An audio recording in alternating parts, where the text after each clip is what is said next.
تبارك الذي بيده الملك وهو على كل شيء قدير. الذي خلق الموت والحياة ليبلوكم أيكم أحسن عملا وهو العزيز الغفور. الذي خلق 7 سماوات طباقا ما ترى في خلق الرحمن من تفاوت فارجع البصر هل ترى من فطور ثم ارجع البصر كرتين ينقلب إليك البصر خاسئا وهو حسير. ولقد زينا السماء الدنيا بمصابيح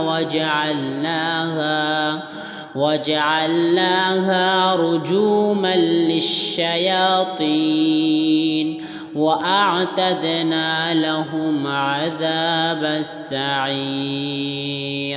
وللذين كفروا بربهم عذاب جهنم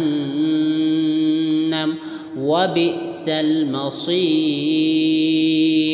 إذا ألقوا فيها سمعوا لها شهيقا وهي تفور تكاد تميز من الغيظ كلما ألقي فيها فوج سألهم خزنتها ألم يأتكم نذير قالوا بلى قد جاءنا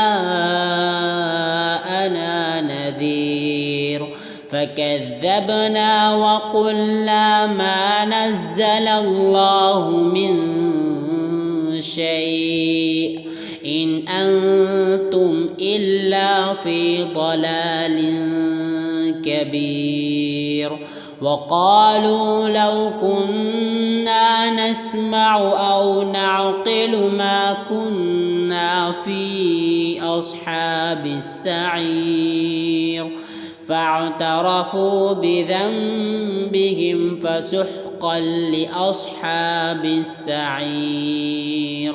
إن الذين يخشون ربهم بالغيب لهم مغفرة وأجر كبير. وأسروا قولكم أو اجهروا به إنه عليم بذات الصدور. ألا يعلم من خلق وهو اللطيف الخبير.